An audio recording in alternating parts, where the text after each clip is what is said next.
fatalo fa atu le pa ia mal malu ole la fa fonga mai le ne tu la ole le fu manto e va lua mal sunga fa ton le yaso mo le tuai le nganga fa tai le tua le tatu tu e fe wa e pu e manu ele pu e mala le fu o to sila mai le mama va ia tu fo le manu ia tele la fa fo ala la sunga fa ton e ape a matata o se te talo ia le tua tatu talo after tele chaman li vai ngolaso ma tu choi chau no ma foi le tua fa o wino le au nanga ma tu wala o le tua so mai le li pa tas mai lo nganga la ma tai no le fa so fa le nganga ma tu ma futa ma tala no ma lo ainga wa tunu ina ia bawa i mātou whea whani ma le file mu lau fio mai a le pol kalami whafoi atu lava i ate oele vi inga i mātou ta talo le ata mā ala atu ia Yesul mātou li whaole. Amen. Amen. Ia, vāptai lau sungal whātonu mo le tarsanga mo lia ia la whātalo whātuloa le pa ia malmamalu sa uo le atunu o whapeon māua mai nei whāsalaunga ma lo lava fa ftai le folau fa ftai malanga ia fa ftai fo il fatto to il ne yaso in adwengas o fe nga ia le taimi ia moli fa ftai o na le tua o e fo sala nga ina le upul ne yaso ia le ngata ile o lato fo ia le mau so se kale sia so se fatta fai taulanga ia sa fa pe fo na fo upul tala le tai ao a to male fiafi o fo yeuli ia fa peona fa manuia le tua i ngā nuenga ia e whatalo fo i le pa ia la silasio si o tātou watunu i ona vaenga taitasi ia lo fa peona mau mai whasalaunga a fa peo le whai ngā nuenga ia ave malie lo sawa lata fo le taimi e mana vai ngā nuenga ia i mātou nei New Zealand ia e fa pena fo i nisi vaenga le atunu le lalolangi ia nisi vaenga la ua whaso solo le po mo malolonga ia mo e o tau se malolonga lei mal malolonga file mu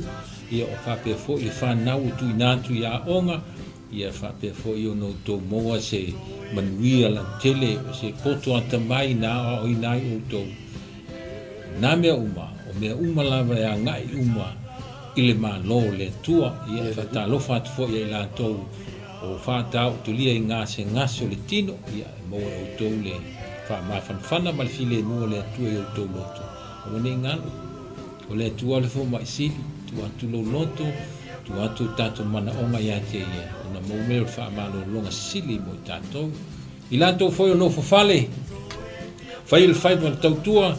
ia fa mo ia le tua i la auto au na fa talo fa atu ma o nei mo auto umalava le au pa ia ai le ngata nei lato umalava le au kersiano i so se tafa le lalo langi i auto manuia na ia lau susunga i le angole o le mapo kalame o le manai o le manavo ngā luenga o le afui se fasifalawa o le amaua atu ia fai la mo lo woso i le nei lava aso e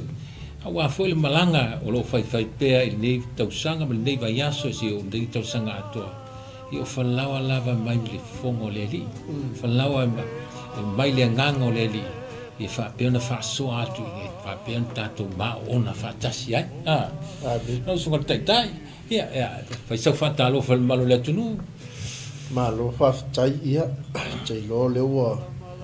se ta fa talo fa malo fo leo ya le la wa ga ia tulo i no ngole tato Facebook live ia disi fo tato ai nga le wa pale me lungo tato nanga fatalo fatu tira ia tawa yoni tawa ia ma lo se fo via alo fatele atu mo oi fatalo fatu taus o ona le ia Jay Brown ka tele bisi so se ia tanga te fie le di tanga te fie le di tu ma wa ia so se be ia le tu ma lo fatai Jay alo fatu ia o lo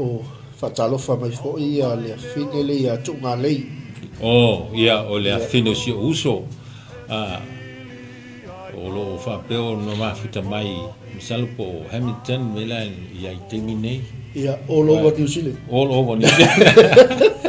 Mano tunga lei ia fa pe foi sio wali ia fa pe lavon manuia nga lua ngolo fenga ia ne yaso fa tail mafuta mai lo fa tu lei ia fa talo fa tu i tato fine lei ia ula fa leni mafuta mai o tara malo ula manuia tele fe au nga yaso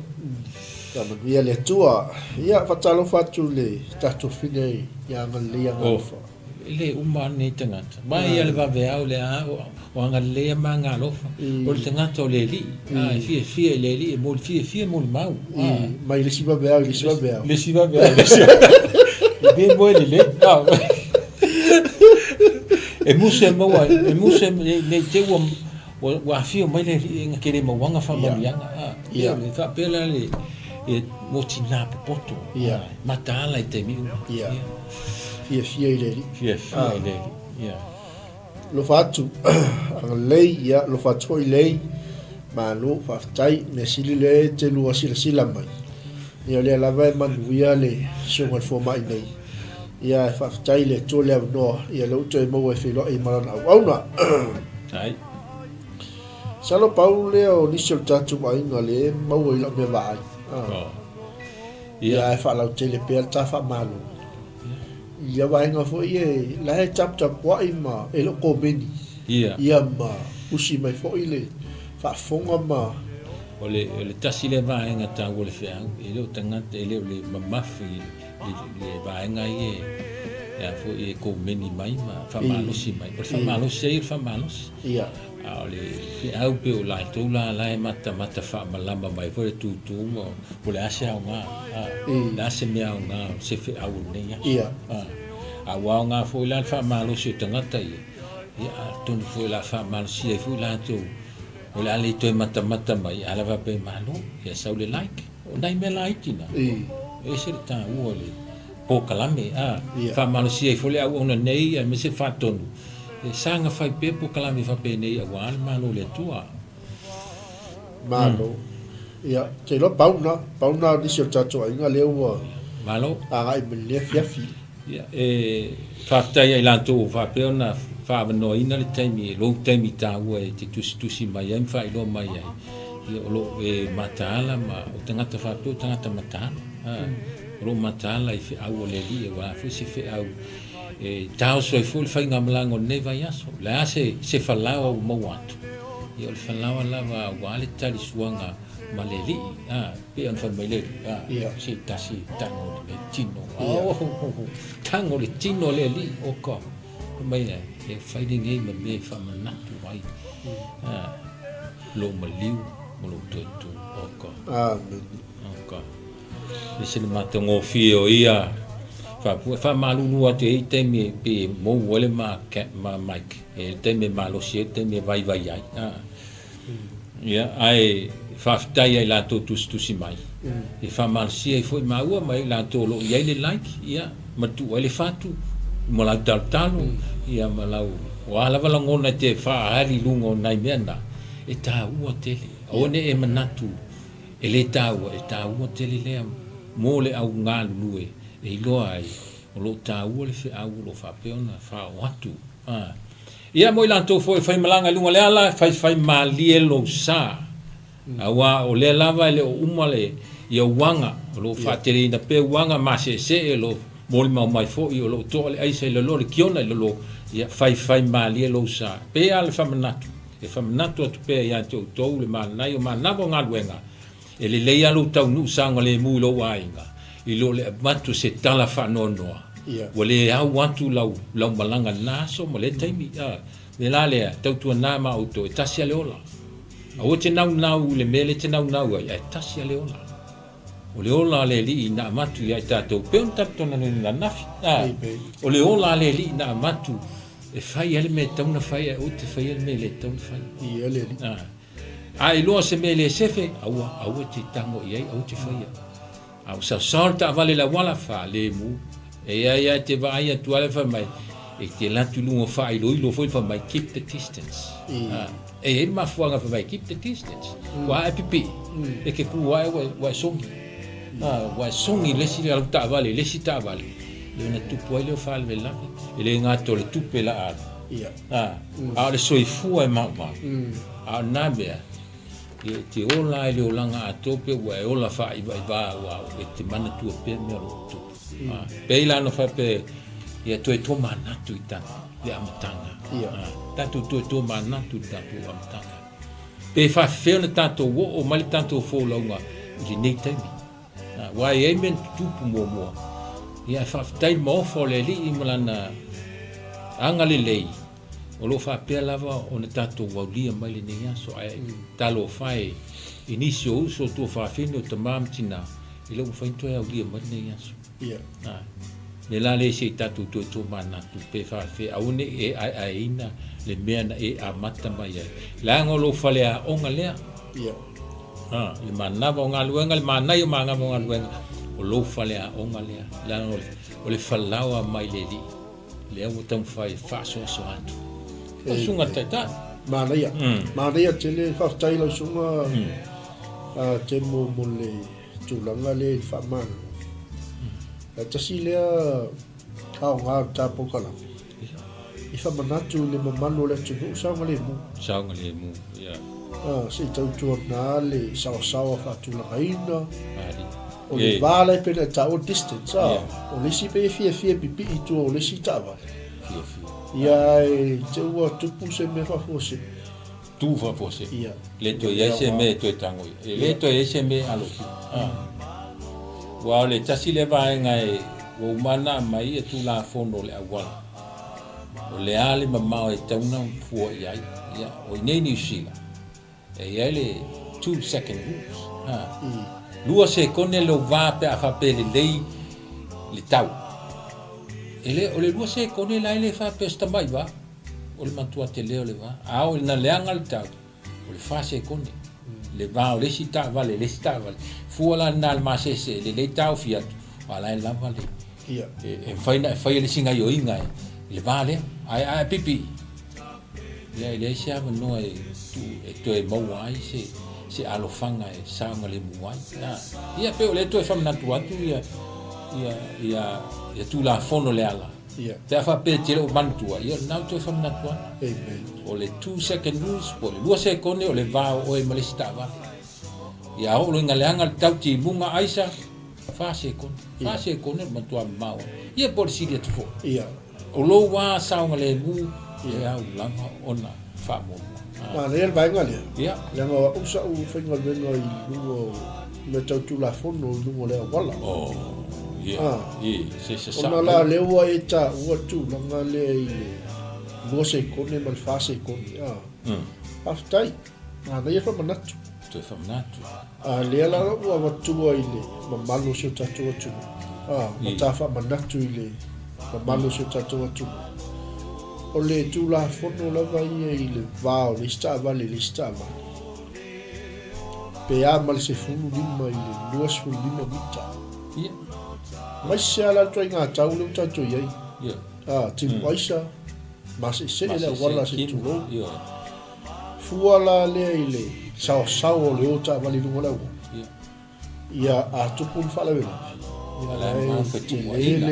te lele va no ale ia ma ko spulu mita ile se mete il fait wa eta wa le ula to ta vale ia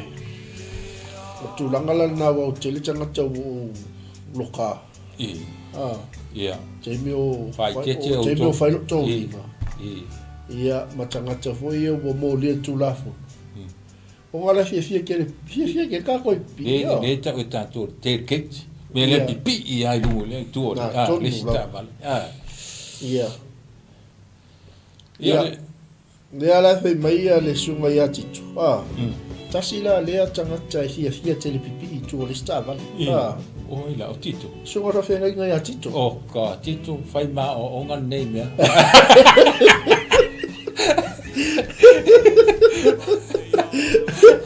o me la fa tu ai o se fie pia fe loti foi la la le fa per skill sa fa le to mai e fa wa ya ta vale na pipi de fa pe va be ai le lo o le tu lo le ta vale le lo le ai le ya le fa manatu le nga wo ba ai I mea lo tutupu ele leile le afo ele pipi alai adu tava ai tulo le ai ama se mea te alo ia nga kua fito ai lo ai le lei ia le o fam natu atu ele le sunga le po kalame man fato ia wale ta wa ia se fulu mar fulu lima le la ta wa ila le fama le ta wa le lua se kone ma le fase kone le vana o le vana al fase kone ia te man le mamau ele se kamai mamau ala nga e fua le o ta vale le o e sao uma ka vale ia le person pe tu langal ele ngate le va le sta vale o le sao ia yes la ole se lau los por kilomita le a lo sunga ya titu no venga la tau na los lima mita mamau le va pe a foi se lau los le tu la le ke kaunga se lau o ka vale fer boy le sunga fa fenga o tama foi V8 ele vito e vi 8 me al wel fai fer mantuola la sunga te ta pokala o le sile me tau sia ki le o tatu sa o pa o ta vali o le sia ki ngala mole ala ya luo tu sole o le tasi le ma nga o fama na tu ma te le na ma tau lua ma ni filo ista ba me ia pancha ia ele le la le me vole se fa tu wai ala ma fi pala ia ai a fa pe tu le fa ai o to wai a me la ia o le au pa sai lo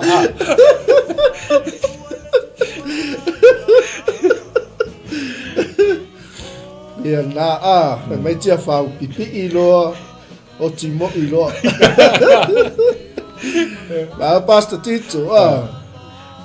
ia o fa natural tatu por kalame mandai o manda vonga ben ia por fa malo le uli le ba ngoles tatu na lo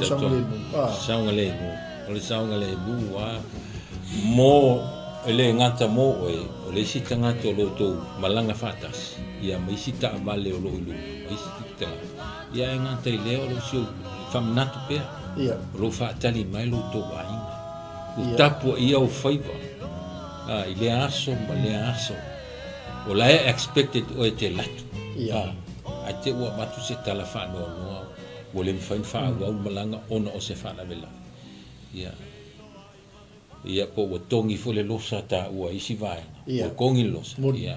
fa pero la ile le fa malu watu ona e fai fo lo ta fata mala al fata mala fo lis ia ai o le nal fa manatu ia la nei na fai atu o lo saunga le mu ta ia o lo wola tasia le ola le lua al mele fa ko o sa al fefeot ia moni la ko a fefe ai ele le alo oti o ile li o pol ma nai o nei aso pol falao ma le langi mo to ia e oti o ile li ia o e faia me uma tu sai ma le finangano le tu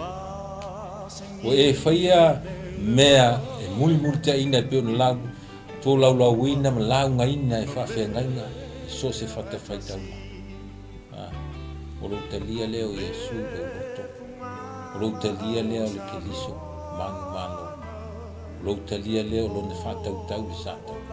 o lo talia o folinga ba ai o le tu o le amtanga o folinga na fai ai ele tu o le folinga o le tu wala ba folinga e vai e tu fa ata ba pe o le ateli le tu ia wa o le ateli pe o pol pese wa o le ateli o le tu na awina mai amne ese tau o le na vai ia ale ola sa tam ta por ne yaso o manai o le upu o le manai ese le matango fi pe o le falawa ma tau lia fo le nai le na ai ai whanonga ai sala elu le vau tua le o whai ngoa ai le manai me lea ta wal tatu te pai tua a tau le mata upula o te pai tua le ai a se ai nga le to nofu me to tala noa i mea na tutupu mai tu tono le ai ma moli mau i le lofo le tua le whaasawina mai lantou mai le tai wale ai se ai nga le i aingi mea na tutupu saya ia men tupuai ai fa fetai ma vi ia le tua o le fa saunga le muino i la to ma fuanga saya wai la se le patpatia le anga le o le tua ona o le wo to te pai tua le fainga tao le awala na ui mai ai le ai se so tato le i tato wola mai wa u na ola mai te le o teimi o savai wa o yo kwa ia sa fata ia ai pe o te lo wola nga to savai o ina la so mato nu sa mo mang le fa yatu o mato nu to la ifo ia le vai o mato nu ina I palau le to la ifo ia le vai o ia le tisi ia la tu pau e ia la le awala ta pa wala le awala ta mai le spito nu o mato e tau le spito nu awala ta tu sala na mato wola ifo o la mato wola be sa nga lu e manai mato ia ia o te mina mo o le ale fam tala nei me o to te pale amatanga mai o se amatanga ai sa tele me na no fai nganu sa fai nganu mai le tai mi le tai ta tu to fa mana tu la ia le lo fotu no le swinga la le wa ia le la wa to la tu ne so o wala ta ale wil la fu so mori so telefon wa so ia ta sele a fa pe fai so telefon e tianga ma tu se voi ta sel me nga e san lolo o san lolo nga e o fai e telefoni ia va tu fa fe a wa le si voi le ia me sa tu ia o va nga na ele mo wala e la to vie so fu mai nei ta telefoni le wa tu le a wala wa le fa le me mana a manto ia e pe fu e pasi lo manto na I pala ia to lu le fa pe fu mai lo de pefua na tau mai salolonga I le manto foi foto tau mo se ta le pefuna ia fa pe le te sau mau te mo voi e pe wa e na atoro ulu le pefu le wala sa ia e sale anga ia ale a tantu to te pala tu le amatanga le olanga fa kersia le na amata me le olanga fo ale ia le na amata mai lenta tu amata be ana na amata mai ele wai taimi fofuanga le atua na mau ai le tangata pe ila le na fai atu nei o oe o folinga o leli o iati oe folinga o leli a e manatua la e faa wau pea ana ve o matali o le atua e hami o ai pe o hami o leli na pe o fai mai a kiriso I o to fa tai mai iatia e pe o fa tai lo tama oi la se ale fi fata tai a wa le manuia le o le lenta to fa so na fi ile pa u le wai tangata ya mata mai fo fanga na fa ul palpala tu ia mana ma o le ola fo la le tatu te ola ile aso ma le aso tatu mana bai o le mea lofa fo ai fua ale tua mo oe ma ale la tatu tale noa ile vaenga le o le fetu wai o tu inga wai mana e pasi le si vaenga wai mana tu wai le stangata a e nofo pe o tangata mama le lo kusawa a ye ni pe ya fa mai le fa to Yesu a wai te tilo le fasila a o le matolos le fasi pefu le matolos a e te le loa le o ngala a wa ngale fa fenga I loa kule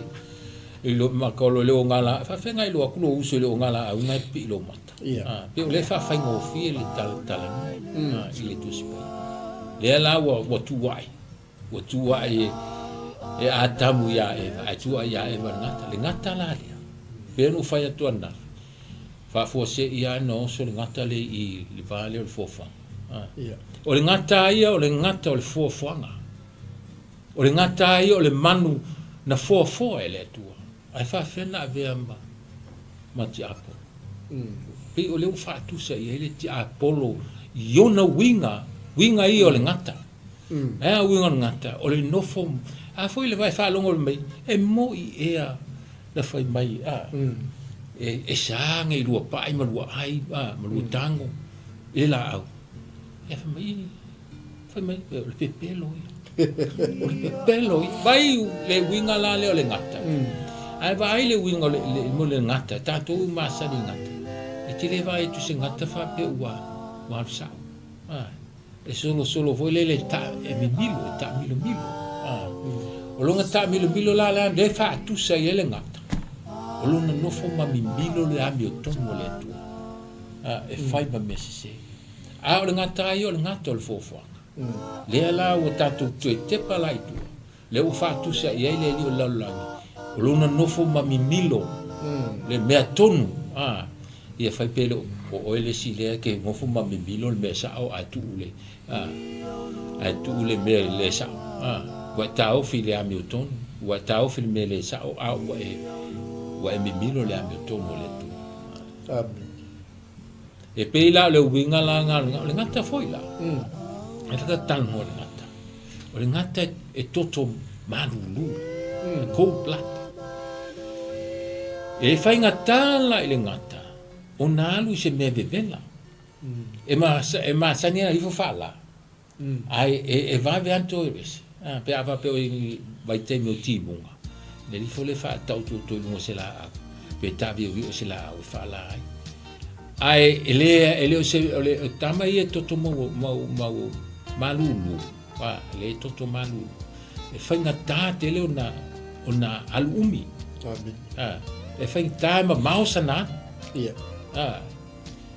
ai e pu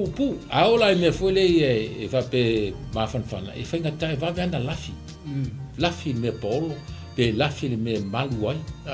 le wina le o le tiapo ele alu mamau ele sao fa pe ke lu kuli mangaka e mamau ala walu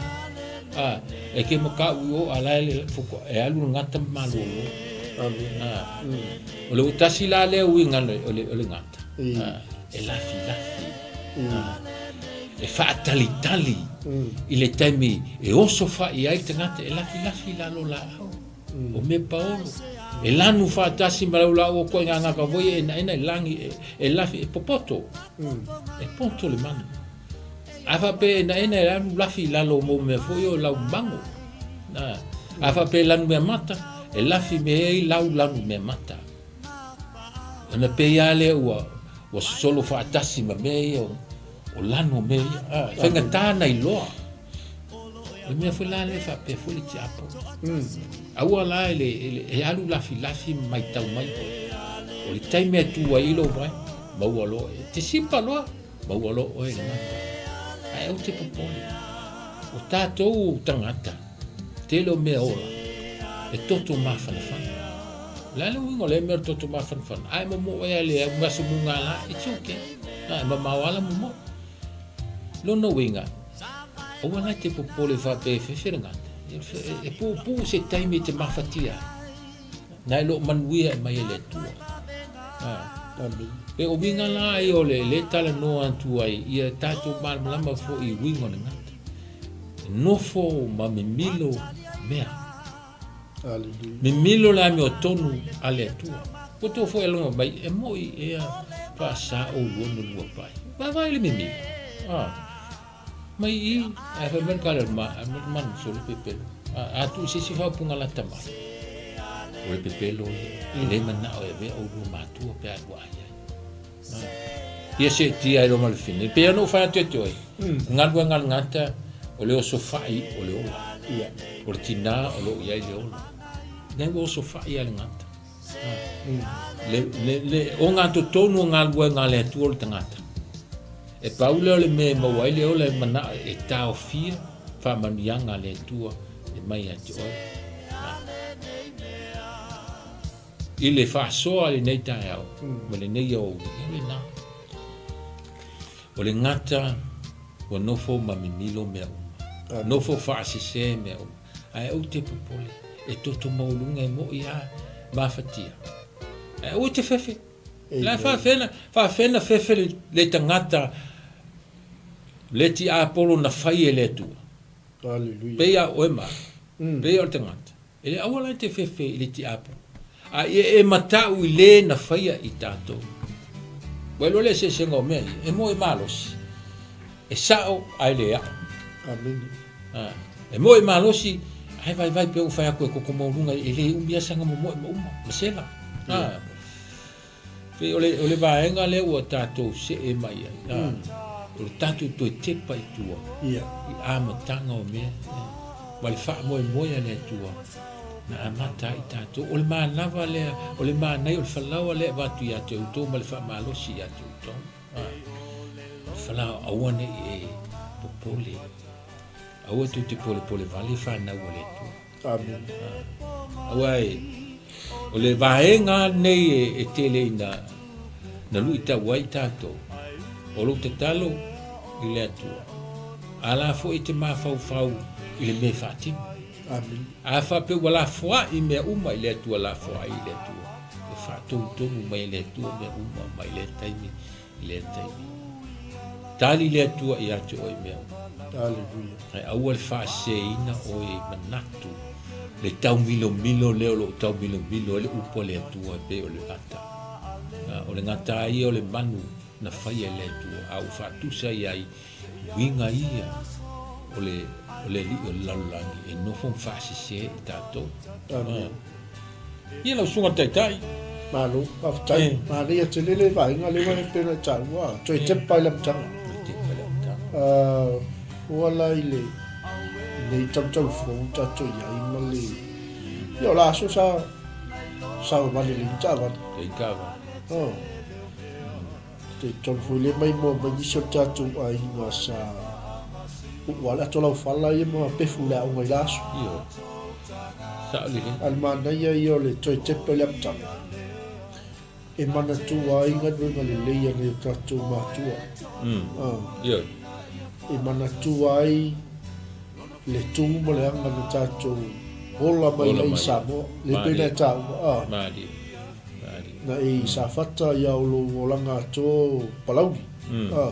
io e fiala fa fianga sala i to i palau me le fa tai ai le tua i le a o ino ita nga kai a sala tanga tele nu o se matua metele i ele ma o a inga fo i tutonu a fi o anga tai tas e pe wa a inga tas ia tasi o tanga tau ele ma faila na e sipa i se fainga o se mea o se ele anga o a inga tanga tau ia kai o le vaenga lana ia e pe o usala tai lo ia pe no usala i tutonu o matonu au te tatonu ki le sala no usala i fa tau lea o na ia fu mafua la fa funga mai foto tele sa mai mo ai na tai ai le fa pe no usala i se solitula so tu la ai ole fa tai le tu pe ata tu te pa il amtanga le ia se ai ngai le iso na amtanga mali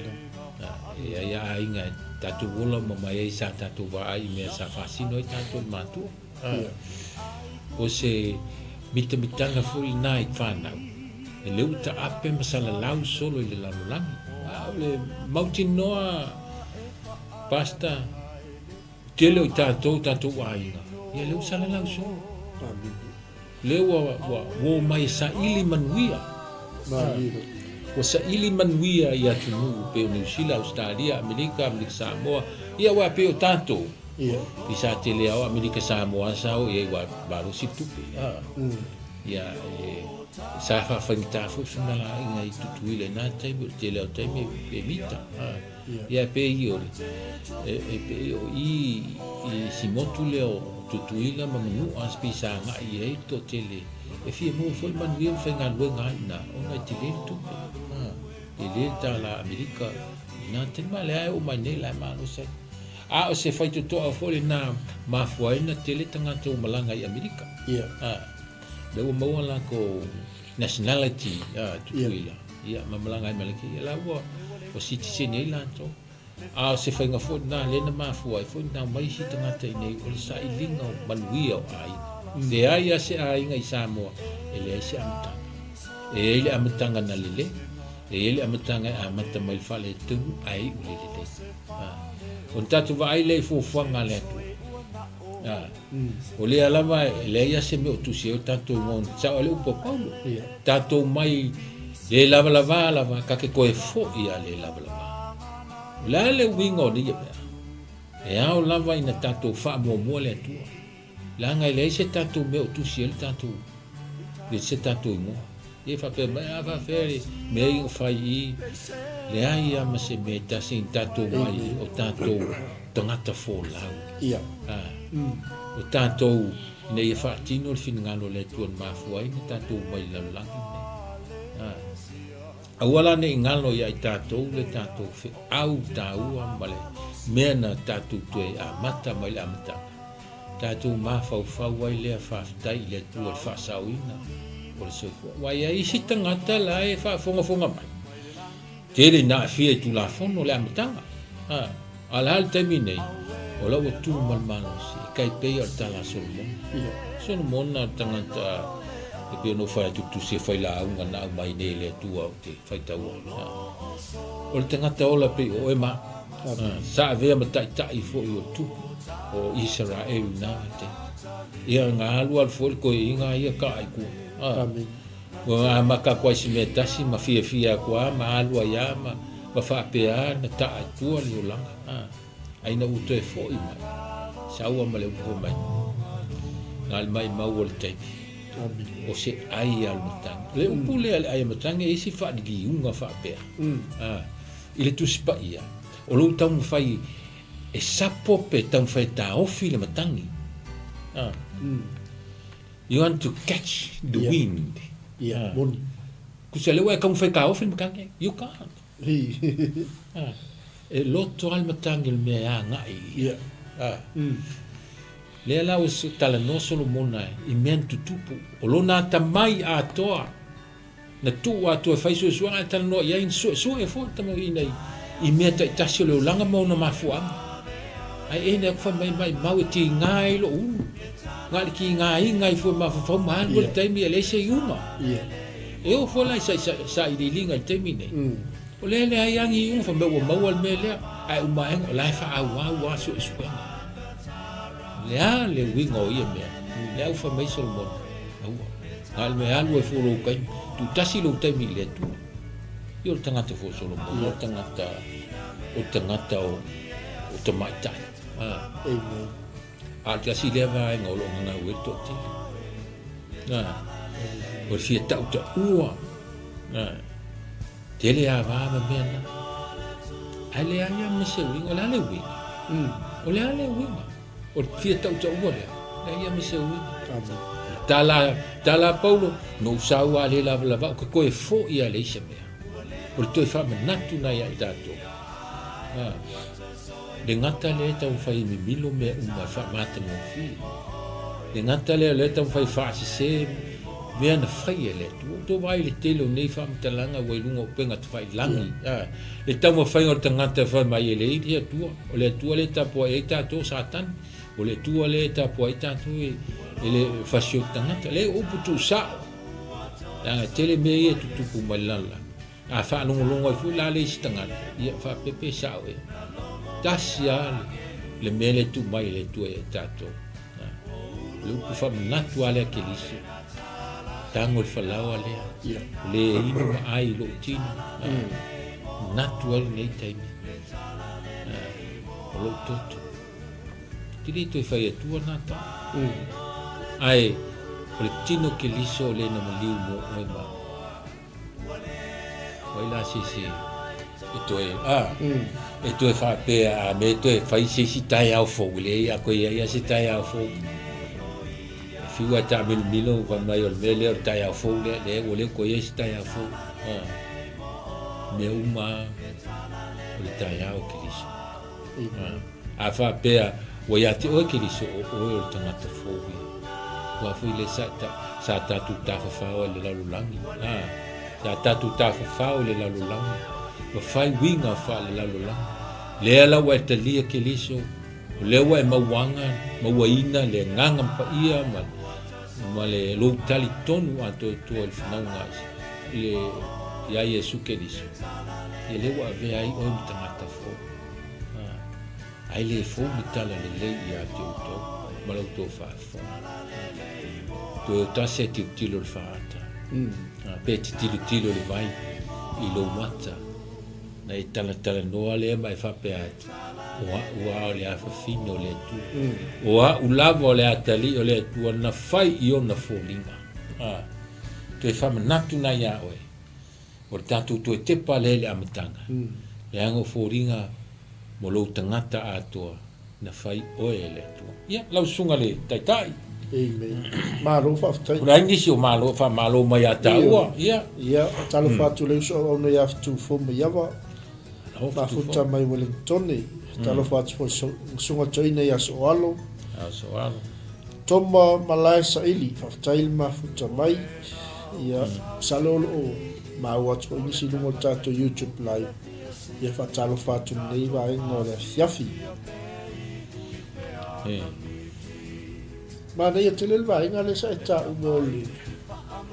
le toi tepa. Toi tepa i le amatanga. Toi tepa i le amatanga. O se le ta unga o le wa inga le. O le ua, ma se fole, le utato mo mai ni atu. Ia. Ia, ele ave se a le mea no tato ola mo tato tupu mai i Samoa. Mari. O se fatu po se mea le leina toto e ngai o tatou mātua. Mari. E tau te o mai ai atu no e mamau. O lo ola pea le nā mea le leina a mata e mātua i tonu o ainga. Pe peila o mea i o whainga lotu le fiafi. Taimi whale ainga. Mata toi tupu nā mea le taimi. Ai longo o ainga. Ele o ainga umalo o iai. O le taimi nei wa ia tātou pēla no whamanatu. O tātou whamua lava ia me manu iai la inga. Ie whapēla u whatu nei lea. Ai ua leo ua siasa tu ma wal mafutanga lea whanau. Ia ua tātou mai fo i nei. Ua ese fo i tu la fono lo taita ina ai le soifuanga i nei. Le whantaua ino le tangata. Taito tasi e tula fono le ngata lea a mesela le fana witi le awo ai fana witi e au fata waina le tula fono e lai mataita ina ele o e la se to malo si anga tele i matu o e mafai ai ona fa pe to e tamo fai e to e fa malo si a me na nga wa ai e fa sinonga fo i nei le me ale fa malo si o le lotu me au matu to mai matua te talo i le tua ai o le mea ia i lauto iai se marusi anga whaal tangata nā te mawhai ai ona toi tau fia mea langa o umon whaktu la whanoina i te tonu malo tai tasi ne ai a te tau ale whanau e lauto i maua la se telo mawhtanga o lai ai e le whapo e lauto i tele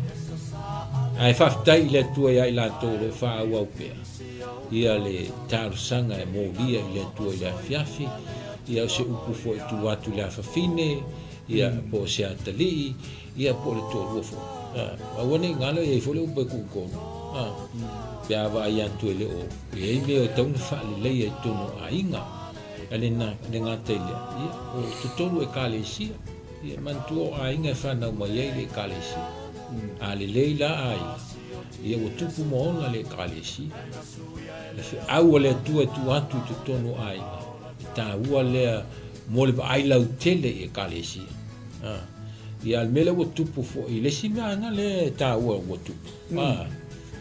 Ona o nisi ua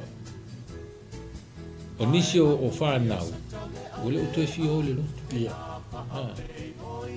Leanga o ese fo le me o laila. Ai tali amatua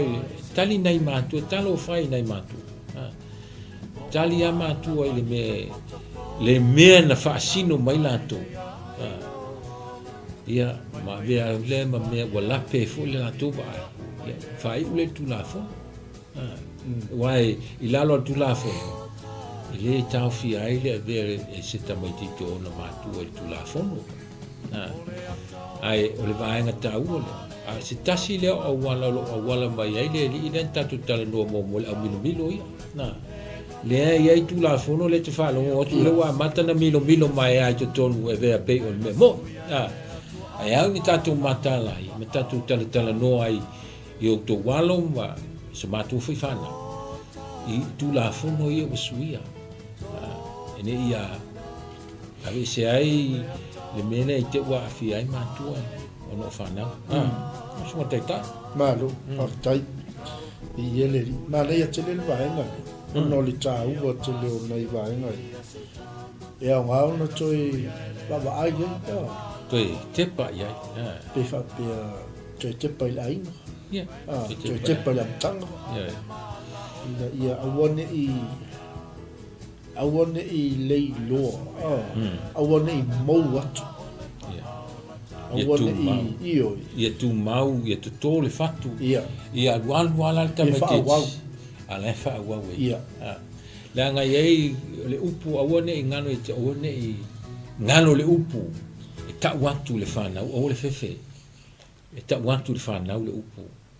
awa mo e tanga tala e pe fa le yango mai ala fa lo e te mate te la fa pe o la va ia kwa pe fa le yango mai vo le ke va kwa le sui al te me alwe se i mafau ui i lana upu le au ato ma le po la fa pe o ele o lai ala o lai e fa pe na ia tatu o ne tu fa ua le upu e tau pe na tau tala pe e au le fa malu si le upu pe ona fa mai mo te ulia foi le fanga inga mose ma le tua e man tual menna sanga inga mose va mai mose o fa ko ke alu mbele nu wa fa mai mose le ai gre lo fa la wa mai o inga fa mu o a un fa mu na le fa manga fa te dia ma va tu fa pe na la le tanto wola na lo ta o tu ai fa na ai fa te lia le nganga o le tua manga lue tu tonu e la tu enga lue ale upuna le tu enga lue e tu tonu fa na danga vo tanga te fa fa na wa vo tanga ta e fa pe fo a wana ne ia ta to matua a wana e popona lo loto i metele a pe no fa tu tu te pale amtanga ya matamanyo le tanto vaenga tanto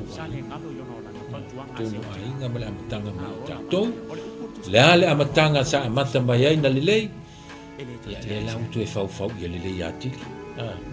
wa e pe no fa ya a tu te pale amtanga o le amtanga o se meta e tu a mata ma tu e fo mai ai ni si fa le to e pa wa me ya amata ia la sunga pe ni so lo fa mai ata wa na ia tu le vai nga le ta tele se e tu ngo ta tu wa te le lo ta o le upo le tu ia ta sila le me a misi ma tu tono a nga te mi ia e fa nga ta la le e fa nga ta tele ona fa tu tono fo la le ai mo ia ai le upo le tu ai tu tono ta tu ai na pe ona fata oto mai e tato matu ole man wia la na le ai mo ia e au mai e le tua ta yala au mai e le tua lada afionga na nafia ia mole ai yala le mo yala tala fe uma male ai tu te pa le amata ai po amia na amata mai ai le fa vai o amia na pompou ma fau mai ai le tato matua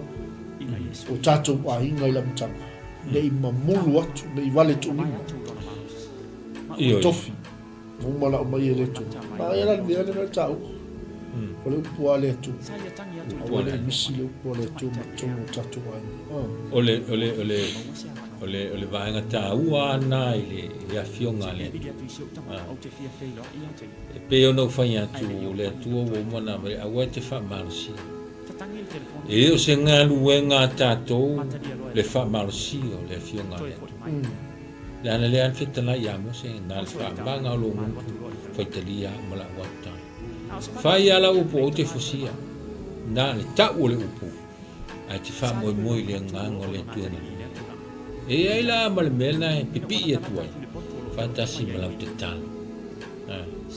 au ane i ngalo ia o pe wa iai si wa iai a inga mo ia wa iai a inga wa ese tamai tu le fie fie i matua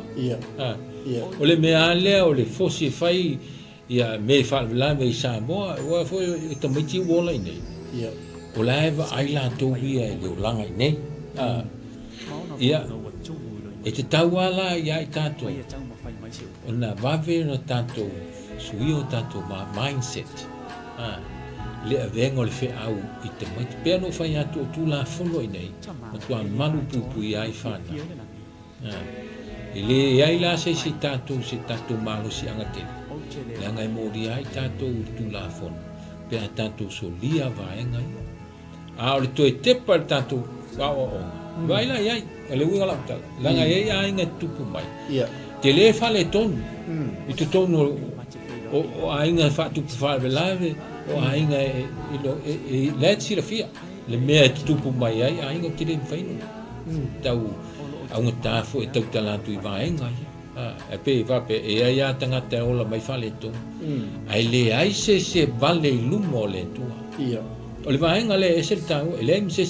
e fa le ton ai le se vale lumo le tua e ai taimi o le tua tangata o to vai la tangata na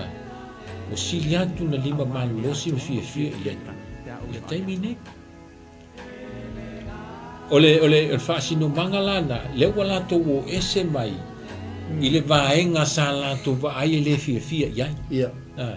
o tangata moni la na o suia i la to vola o le toete ai fu tangata e ola mai ai ola le upu e la tangata e fa le hango i le upu ala e ola ia te ia langa fa mai au matu o le melea tau tala mai o matu o le melea yo mena la e tan mo mai upu na o ina i la to matu e man to foi la lo suma fu mai te tu la ma foi le ole tape ole upu ale tu ole taiana le ala o mai tato matu mai le amata la ngombe le tu tono le upu ale tu ole tan mai tu so mo matu tu ta ape masala lau tu li manu e fio lola e su e fa malama e mana tu wa Jerusalem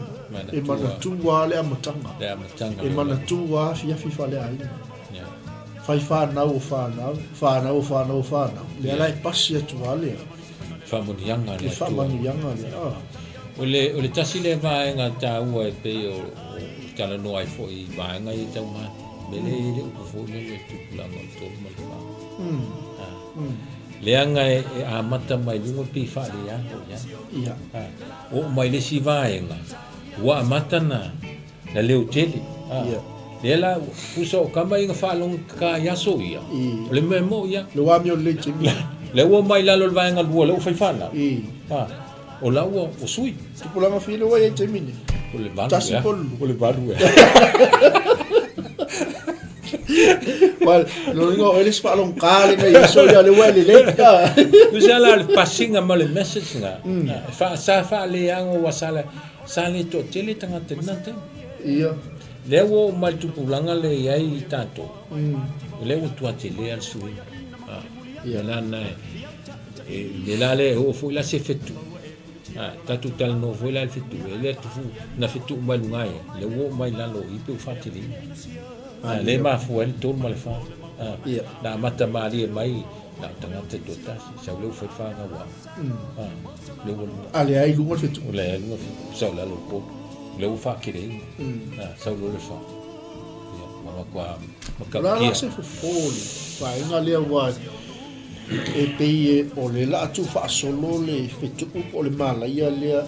i fa ai ka kaunga break le curse ai tele e ase me break le curse le na le tua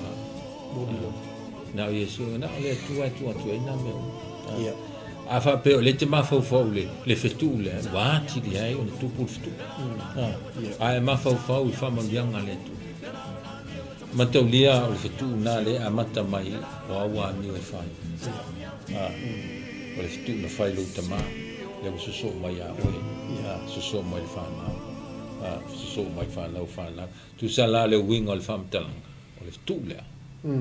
o le na ma e te tau ia o na break me le kuso langa le te fai a tu sol mele o le te fai a ma fo in fa so fa la ngol fe ku so le la o tu wa le fetu awa ele ma fo ya keliso amen ya ya si me o lo li o anto le fetu le ya keliso na ma ya ma natu ai break ne ya a umaya tu o fa umaya tu o ne pasi la fa la o le mena o ma keliso ko le ala val fe le fa manuia le fai fe au ya o a ma maulo loto wale la ke fa o wal fi le fitu ai tau fo ya tanto la kelsia o tanto te va ai la mata ko le almele tu puai la pelanga mankuanga fai fe au no fai fe au le amale fitu o me al tia I carry on my tomati le la fa wa wala amuletas e le fa wa wal fitu I take me a break o fa na o loto tu watu atolo loto le tu pengo fia le tu on ala me tu pul mele on to reverse le o fitu to reverse le fitu on le volar fitu o le tele o tanto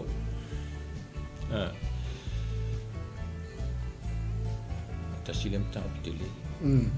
boni lo ele tantan no ina nei wa tele tau pule le fitu ai tau fa penat e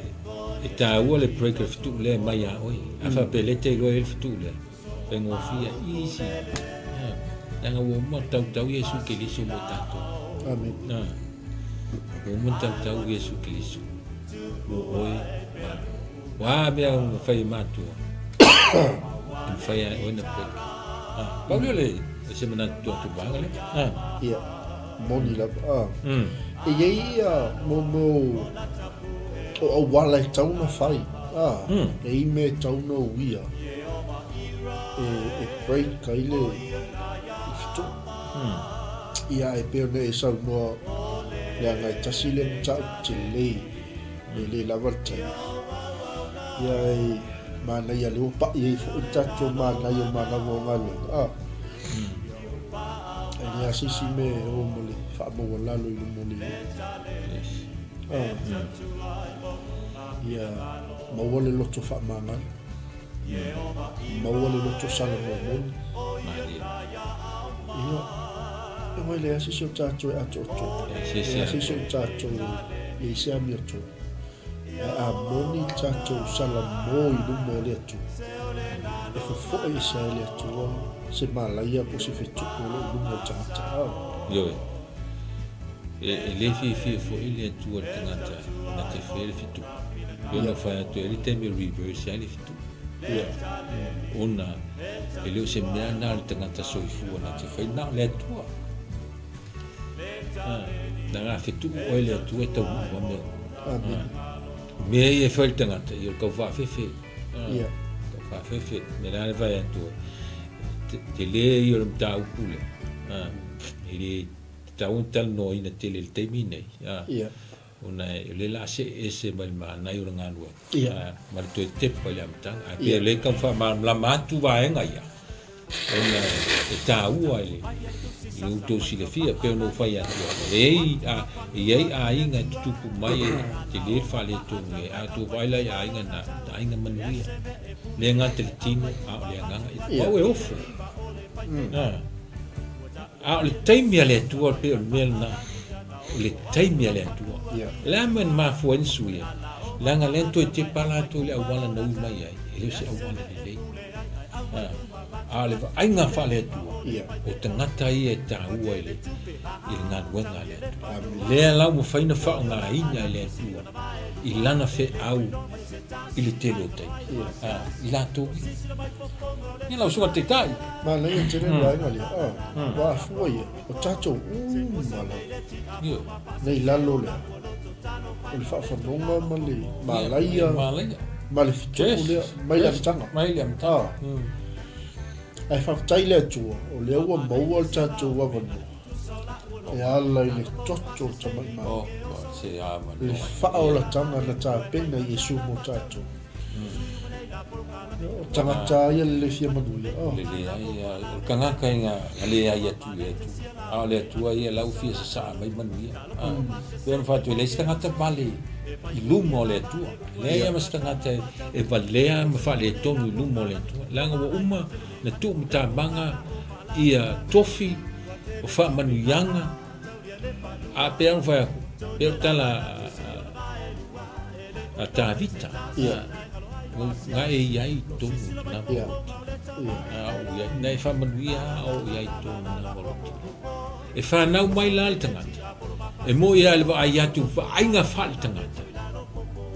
a olo wa iai whamanuianga le tua e iai le taimi a le tua a iai foi la ni uso pe e loto toa wa tangata foi e te vai atu pe rasko lau ki kilo aune e mana tu tatalo iai awa e iai le taimi o le atua le tangata a sawala le taimi o le atua le tangata ile ai se sinati taufia le ai se sinati to e fa melea se vanga na lava le tangata wana melea manuia te pe ole tala foi taleni tupe va tu tupe tasi va tu na mal manatu ai le ola tupe le tu ia pe o vinga na me alofa na mai le tu ia tu fa manatu mai tala na tupe ave ia le fia lima tolo mal tasi le la fa mai lola ile va kur kasi fa mai la me que ça foi chercher les me qui ngai o lu ngatu o tangata na wa matu ia me alofa le tua a wona le fa ngai le ala volta leni wa batu ia toi le taleni va tu vi i ai le tu le ngate te ola ma e manui ai a ia sili ai le vi inga le tua aleluia ele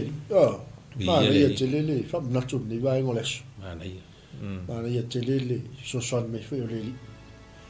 tu te pa ile mtanga tu tatu tu te pa ile mtanga pena fa pe i le tatu fa nga balanga ele tu pe sa tatu fo lau le lei pe sa tatu fo le afa tia ia le ale tatu tali ia o sili na le ala se tatu tali la tatu tali ia i nei meo tatu fa fe ngai Italia ia vi ele tu Italis le lofa tu no le tu fa sa winda mai o itau sanga tele la menu a fa le tonu lo soifo e man tu le lave ino o ele tu e se taimi se fa fita uli o te manato lo malosi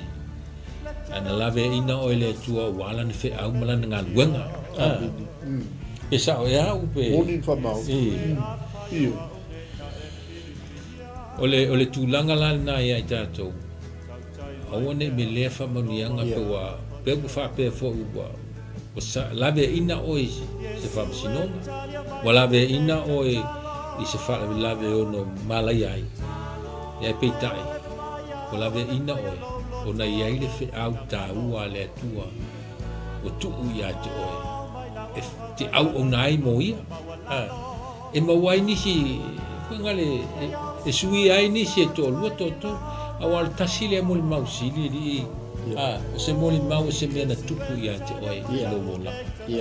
o le mo mau ola le na wala ilo umma ganga ko e sa o le le ia ganga la ma tu fa le to lunga ya so ai a mo mau ma ba ai i folinga sui au ia le tua o se mo mau ola o lana na mo mau wa batu le tua e mo mau ai se uso fo fa pena ina ia fai na mai tono ma no le o mela na tupu ia te oi o le au le tu o fa o ngale na e a mai ai te ngate tono le fini ngalo ma le ainga o le tua ia lau sunga le taitai malo tufa malo fa soi e fia moni la vam fa mau ele ya se so tato we foi le ele i se ele i mau fu fa tang na yai me na fa savali na yai tato we le tu ale o tato tau nu ma mai lava le tau nu e tato te manui ai mari pe o fa tanga le tu ma le fina malo le tu ia te le ro pe fa fianga ai mo vol fa tanga le tu a le wingo tala foi le you have your own journey. Yes. Yes. God has already marked that day, that time for you to get back in the boat. Yeah. So, makako ka fe. Kay pe iwa tala ya no. Fius ko inga kau alam. Fius ko inga lao.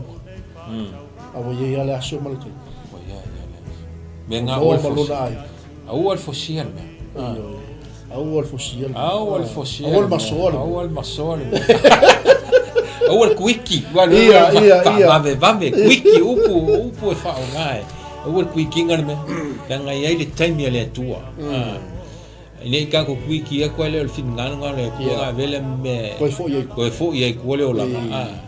a tu pe le fin ngana le tua e ia no te amen ale winga tato o le au fato tu au le la fo ia tu la fo ia tangata ia e te tawana e te talo pe mo ia ia hanga le lei pe ia ilato langa o le taimi le tua o le taimi ana e matango fiele e se tasi o te mai tai fai la uma ni o te maofa il finangano le tua o pule fa tonu le ola ele fa ali lo ia le kristo ele sa unia na pule ai e an o te lofa ia tu fa manuia ia le tua ilana misiona o se tangata o se tama ita ipito silina ona fe alwa ile lano langi le ta o swa o moli maupea ile lofa tu no le tua atole le alma songa kania na le tangi lana mena fa ile lofa o le tu pe fa fefea den fa mai fa tu le tu wa uta no le tu le tu oi le tu oi le ngai fa nga oi molo umano amen ya amuri maula ava ye tangata voi masa ke ofo ele me vole ala unga mai o ke ofo sole le ko la unga mai kanga ka le ko le anga foia o le time now le tu le au to te fa masino au le fa masino la o le time o le tu le tanga au mau sili na fi fa longo ia mo le mau tangata no o me fa pe ila ngo mai va ke o vo singa ka fa pe te tu sa folinga fa pe ele italia o po le tua ne le tato o le time o le tua va tu lo ia to le ava no o polo ele to ia se chau fa lu ko se fa tu a fa lu o fa ftai a fa tu o le a te le longa lo ia ile vala au le tu tangata ele mo le mau fi kan ngo aku langa o fo tangata fai tau tele me ele tangata va pes tangata pese ala lo ile la e nan me le lang mo le mau tangata na ai fa ia su wo le tangata o mo tu o ile ava no ai fa mai lantala o tele mo bia la so swati tu sol tangata foi o upu o tangata foi pese mo pese fa le lang ai uma ya o fa tu ele tu so swani lan ngal o tele mo bia la so ye la le winga na ta o tangata wa matu e la bano au no fo no mele o mele manuia le tu ka ko lola le unga tasial me o ia hata tu tele famsi ia famsi no tato ia tato langa o ata tu me na fai mo le li o ale tato ngai o inga fai vala au le li ia tu Amen. Wani au mea sa fai tu sai mal mea lofa na watu ele tua ia tu. Wa ia ini nganga u fa ola ina be una e fa nga ina le mea lofa i mo wa yo vi inga. Ia. Po ol vi inga le tua. Ava be le fa eu vi inga ia terminei. To fotu wa i lo lu manai. O po inga le manai o le falawa o le manava o ngā duenga. To e fotu wa i lo lu manai langa tatou te le tu mau pea i le nei o langa o lo fa tali pea Yesu ma le tua ia te oe le ale taimi e te nofo ai ma fai le taleni na matu ia te oe le mea lofa na matu ia te oe te li whanau le ale taimi pe o fo taimi ni wala wina ai oe le tua o le ale taimi e te whaatino ai nei ngai oe o taimi nei taimi nei manule mo walu malosi a te popole i tala tangata a te popole pe lili wai se tangata o le ngalu wenga na ale tua e fai o le whaaliliu o le nganga whaaliliu e le nganga le tangata pa wa mea o le tau ia o le whia sa oi lo ia le swifia au salamo Salamo ma i whaatino le finangalo le. Amen. Hallelujah. Awana al salamo ma nofo. Ia i loa le, ia i salamo ma ia i loa folinga o le tua. Ia wa mi o e whai le aso, ma le aso. O lau tau tala i te tau talai. O au tanga i te tanga ai. Amen. O lo wa fia i te tonu whapaputonga tum ma tila o il wa aia tangata. E te tautala i le file mu. E te tautala i a fionga lentu. E te tautala ma le loto tele mai lentu. La ngona foi la il tangata o lentu. Le fe aua mai atu. E pe yengi so alofa mai atau. O le tōtele. E se saunga lau nisi. O le la tasi alta whamaru. O lo whaistoti. Te whatalo whatua. I whawhiro i atu si o tātou ai no mai mo whawhonga mai lunga tātou. O kalame ni vai mo le fiafi. O le manai o le manau o ngā ruenga. Whamalo le uli. Ia malo langa le tau watai. Malo le whatua toa le yasu. Ia le ua. Mo mali o tu le so mua. Aftai le li o le whasoa mo iala ma whamalonga. Malosi a te tato. Ia maruato ia mala so mua. Ia. Po uma kuala so mua. So kano wha. Ko kiki aku vai mai fi.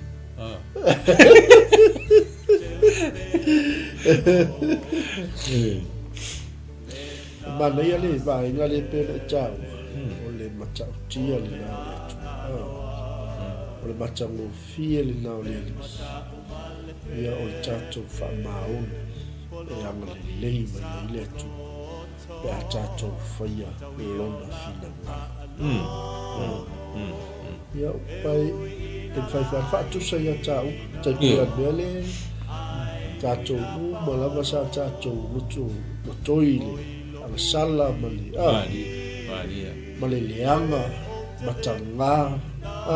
fa taile tu ia le lo poi ni si o mai mo fa fo va pe mo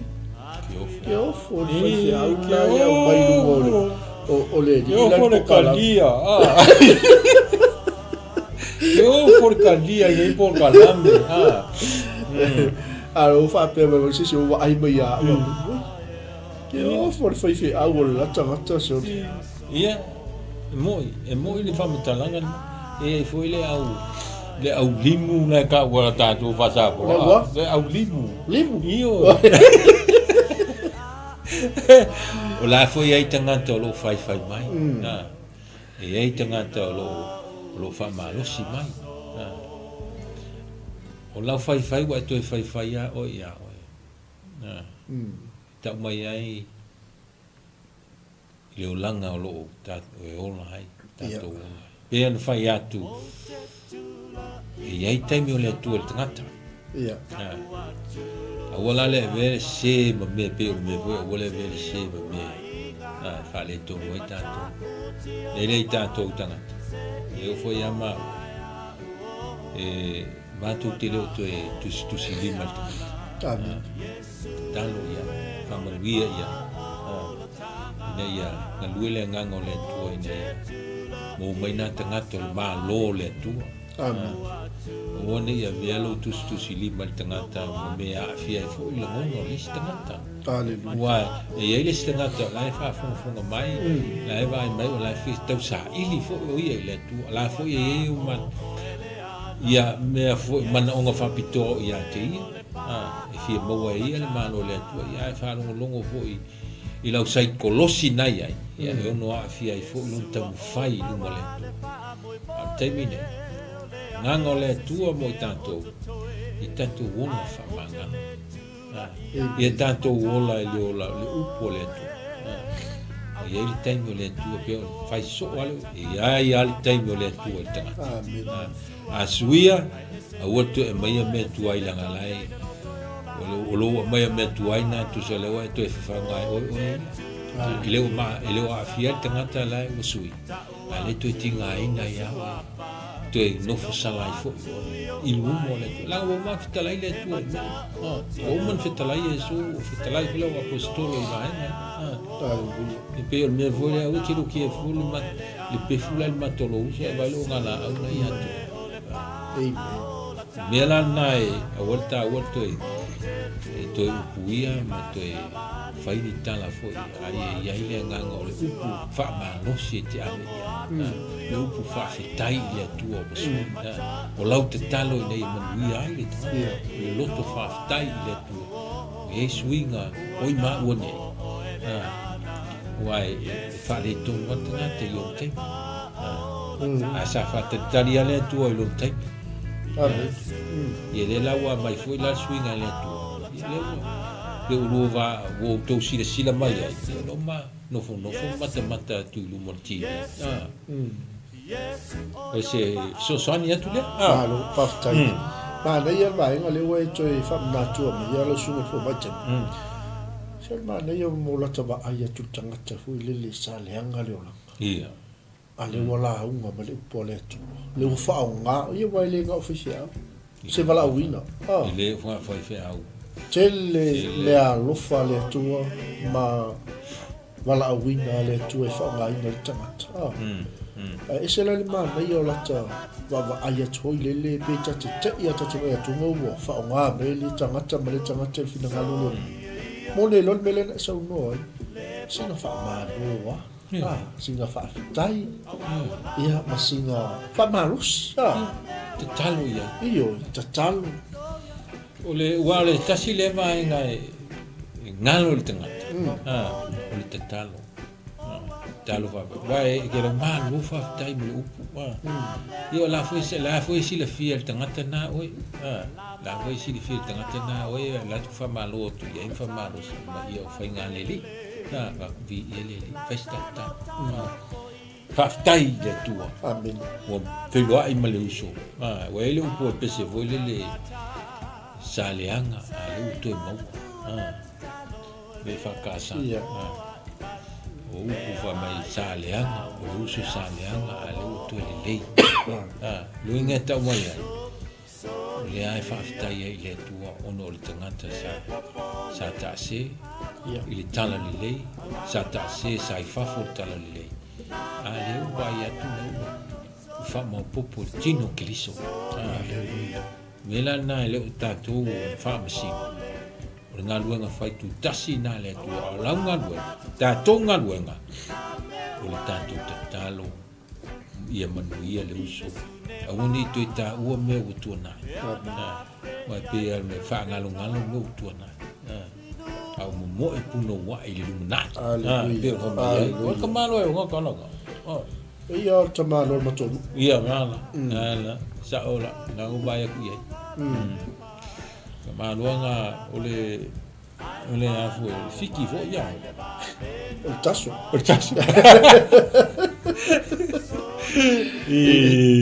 Tamaron matoi tu maloi tu ai ale pata. Ia le pata saola. Tila fia to ina o solo. Ia fu kanaka fu isiri le anga nga kai. Matau tia. Ya le fe mai. O wa ngalo me tuna. Ia. Ai o mo e puno wa ele no mana. Tu na lai fa fonga mai ni sila tu te lo te malo le o kele.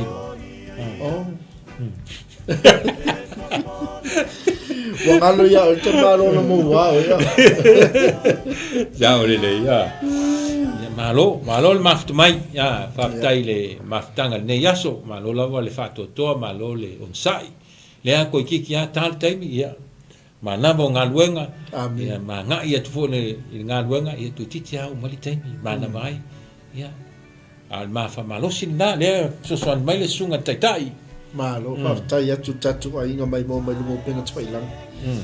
Ia lungo tatu TV school. Ia po tatu channel Samoa. Ia fa talo fa tfo ia ila to mai mo mai lungo tatu YouTube channel.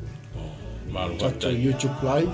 Ia pa pe foi se la to le mai mo mai lungo tatu Facebook live.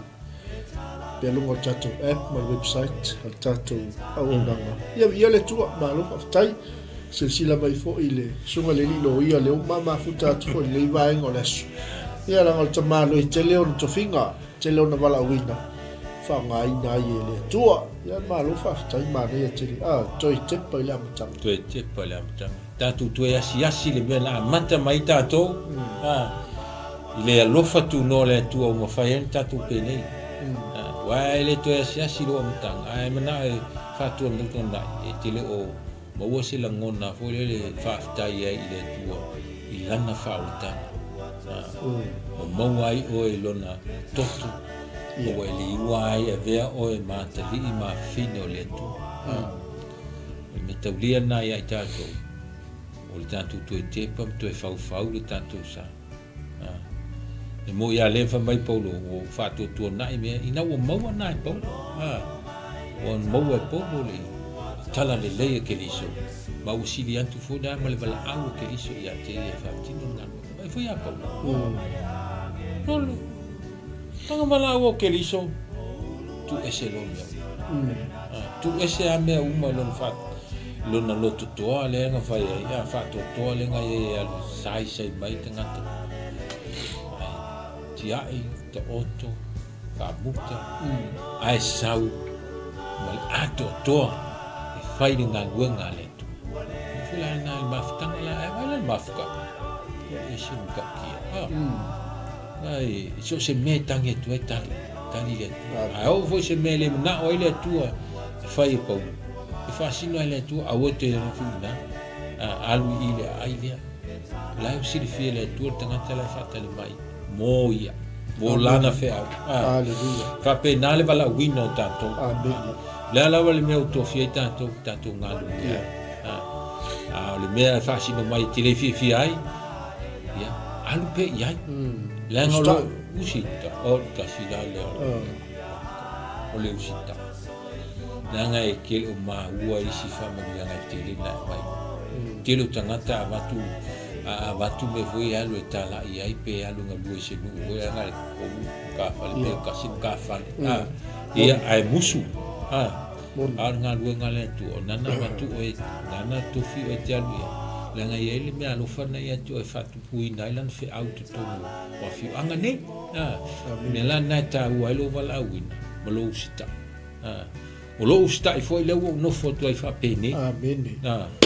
o lo sita i foi le ma fu ai no talo matali mai le tu amen ai mo le me na lo sita me fa mai le tu te faia tatawa na fa longo ia awol fa longo la wa saunia le tu le me elan ko fia o talo fa nena le nga lai lo le tu fa ina e fa ia o le me alo fa le na ma te e fa ina e fa to am file mu wai se tau se tangata o lo nga lala o lo tau ma mau fo i ma le tu ta si ale fa longo tangata na ia tu sui ato le ola sui ato ele fa pe mai lai luma ai alu to ma fo fa ia wa fa pe o ka se fa so ina mani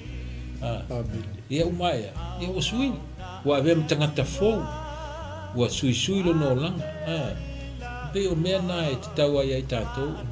whamalosi pe i te awa watu. Usi ta, le tasi a lea ki a toa le o lou usi ta. Le leo lau whaalongo i a fionga le tua. Lau whaalongo i le whi au mai le tua. Ia e usi ta. Pe ia manatu maa i le te romi. A e te le i le sitangata. Langa wa tupu pea, tupu so o ia mea. O le mai e le tua o se whi au i a te au, mai e ala le miti. O mawhawau le pe fitu tai e, tau no usta, tau pea. Ia e tau tu rata na, a lau o wan si le fia. Mai e sa o le mea na e, ia ma wha manuia mai e fo i, ma wha whitai le whea. O ke wha whitai mai, wha whitai le tua e ona le whea. O au ia na se mea whainga. O mea la na i tātou umwa, ia wha pe lau wa sila mai o lau no fotui. Ono o lo usi tai i le whi au na au mai. O te wha moe i le tua mea umma. Amen. O te talo le au, i wha pe le tua tu atu lo waso mo. E pule oe i le aso. O le ale whi au te au mai. O tusta. Praise God. Mai fo la tangata o te bili ia. E te tauan o vili ai. Mai a drop in le tua le tangata i le loto. Pa pe sia uso sia. It looks normal to you, but it's not with God. There's a reason why God dropped that person in your heart. So you can contact them. Because olo o iai se whawhita. A tono le tala noa e whiwhia. Miloto. Hallelujah. Mana ia vai ngā lea tasunga le whamatan. Ono le au wala le whamanu ianga. Le o manui e tato whana. Manui ai ai. Manui ai lino. A taitainga o le awala o lo sista. Le o manui ai siau ai. Manui ai tangata lau tele. Anga le ustai a por amo e le manui a tato. Ana le ustai o se fai le manui a lona ai.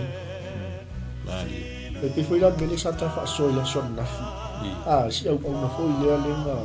moli mau mai le nei fai sta foi. Ana le sta il toi ina ele fa na le kalisi sa ya tatele mana o mention le ngo le kalisi o no le manu mai ale we ngol tala hoile. Our obedience is the key of God's blessing for someone else. Amen. O tato si sta ile tu o le ki le o fa manu yanga le sta mata le nga ta o lo fa atali mai I lau moli mau malau tala inga malifina ngalo le tu le weu susta I mari sa le tele yo nganga le tangi mai ala o ile fa tali mai le fa tali me tato so le fa tai fo I lau sunga le fa so ia le ala vai mau ai le nganga le li so son mai ati tato ia fa malosia pe tato ngalwenga tala ngalwenga moli mau ngalwenga fa soa ngalwenga le leio faia vai le nga o le fola o ngalwenga fa tino ngalwenga fa tino ngalwenga fa tino e lo e ata ngia e ata e le fa pese va na o se fa veau po se ki a kono po se trato le kalesia malila o le mali o le mele e sili atu le tote le o tangata ia e whai e whina ngano le atua e lelo notu monila o le whi au na tu ia e le atua e whi sosoani ai ia e le ola le lotu a o lo whaia le whina ngano o le atua wa sili atu I toa telo I tātou o lo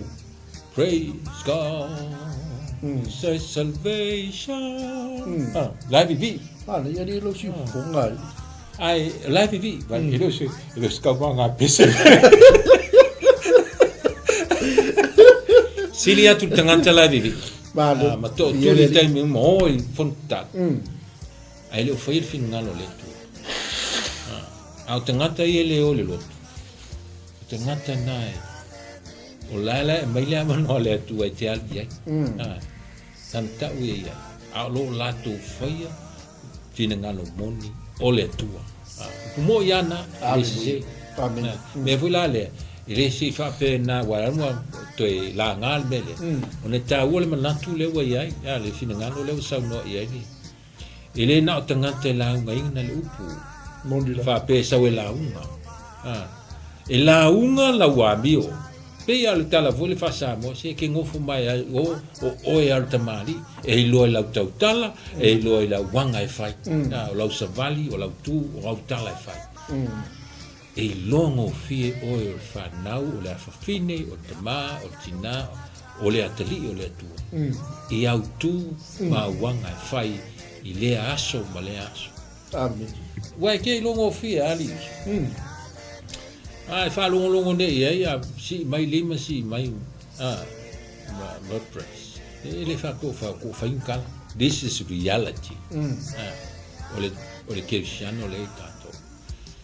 ai te fa longo atu ele o ia le loto fa mangalo amen e te fa longo atu di tala no e malosi ele e tala no na o ia ma le lalolangi e tala no mai ia ele o ia se upu a fa so mai fo e fa so mai ale upu ai le o iai se ola o le keliso te ton la le ola keliso o le ola fa manga le ola keliso o fa maulalo oi e te le so nga fai se kala stangata e te tala noa i le tua i te miuma te fa manui el tangata a o nei loa mai tangata e fa pe o si fi ka te lo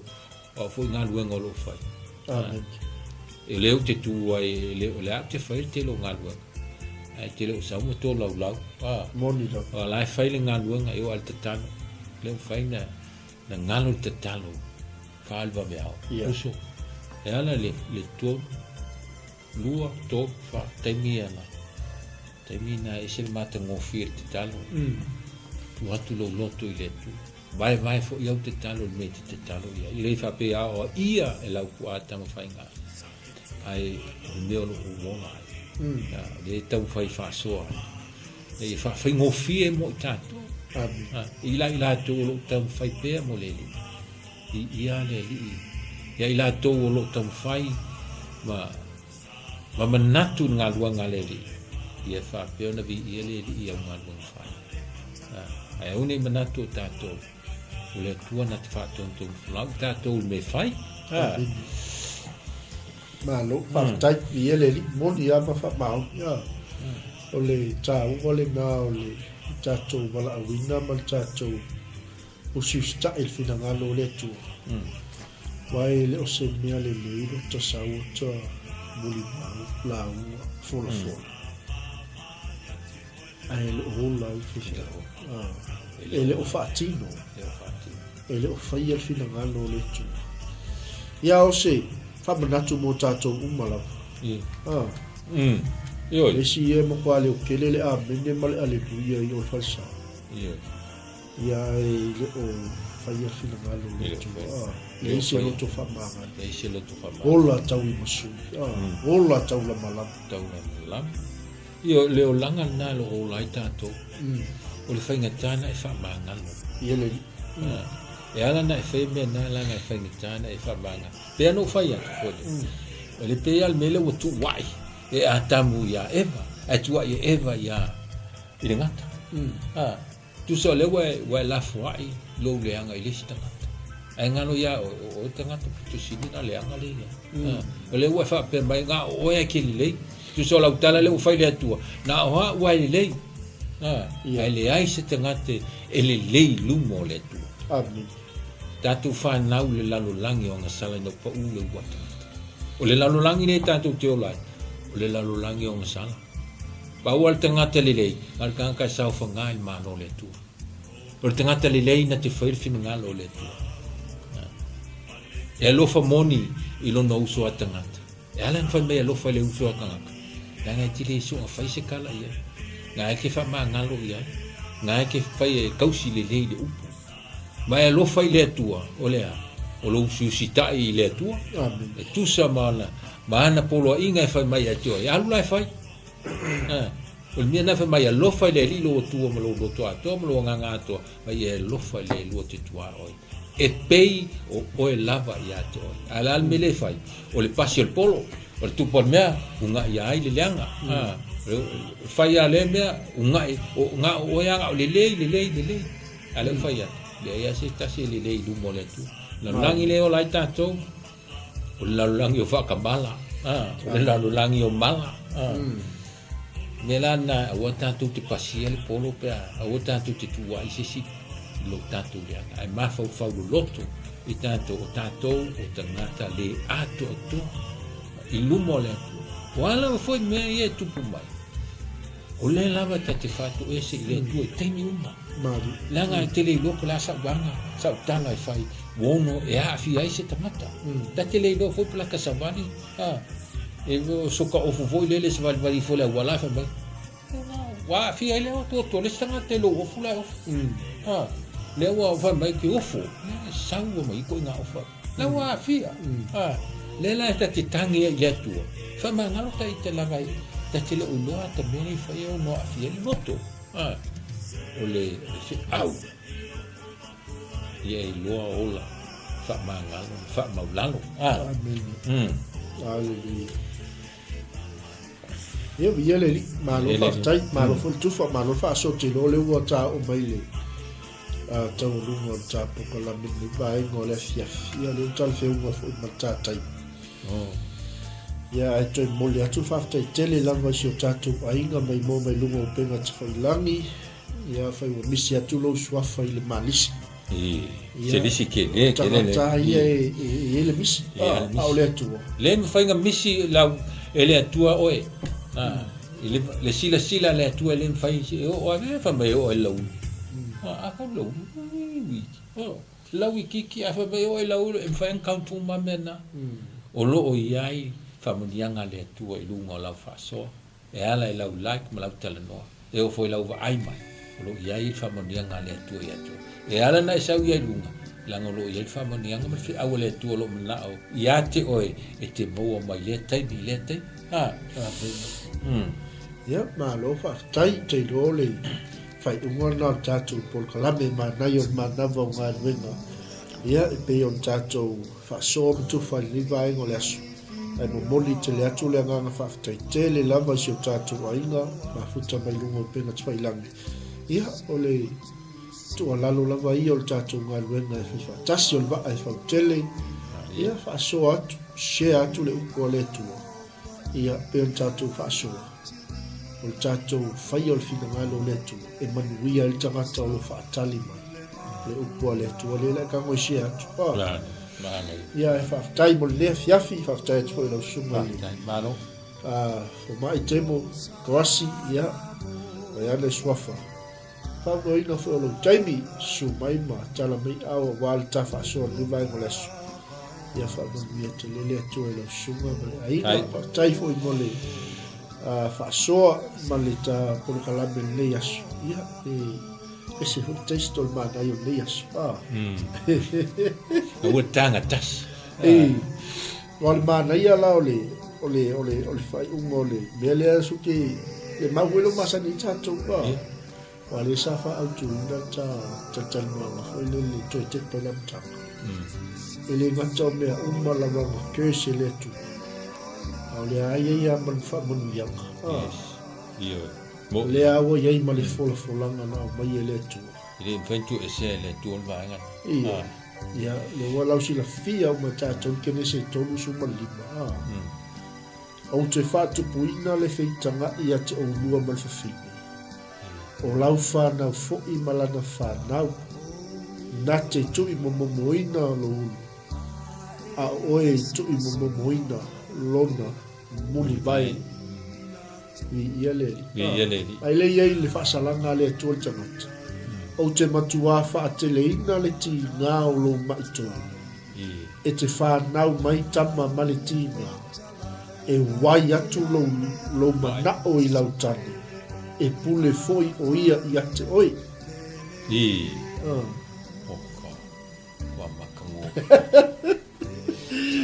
ia le atua fai mai voi lai o le atua ia atamu ua usi ta'i le upu a laua ava. I. Ma ua ai le la au na o whai atua ia te oi. E aua e te ai o le mea lea ua malai ai le lau ele ona oi. E te ai ma le ti ngā yaso uma o logola. E tutupu mai ai o la au tui ma la au talatala ia te oi. E te ai fo'i la au wafu o le whanua. E te ai fo'i au mea e ai ma le afu o mata. Se ia toe fo'i atu i le ele. A wā na whai ina ia i lava oi. A wā o le efuefu oi. E te toe fo'i atu lava i le efuefu. Amen. Ua whaai ngoa ina. E a tamu le ingola na wā o ewa. Le alanta whaaso i laso nafi. Se ia o mai lava le nei aso. Ia o le tua sivi le po le pontu le o le aina. O le tina o ia o le ola i tono le aina. Ia le sa tau o ia na te wha mafula ina me i tono le aina. Tai lai le tu. E ui ai le. Non tō tā ma. Ia, malona tu asa. A le manino. E na te le i kio singa le tangata. O lau ele ele. Lau ele ele le kio se le tu. O mela tupu ma le ele. O me tupu mai le ele. Meo fofuanga le tua. Ai, ua whao ngā tangata wawa ma le ele tangata. Sa tua tu le alo ngā le ai, a ngare kaua ma le ai. A le ua e wārongo kui. Me mo kwa e se Amerikina. Mo leu sta. O le wafi. Kasi pe ala u fele tu awal pa ye awal tango ye. Le milionga la agua ya kwa kaunga ya masi nge bea kas.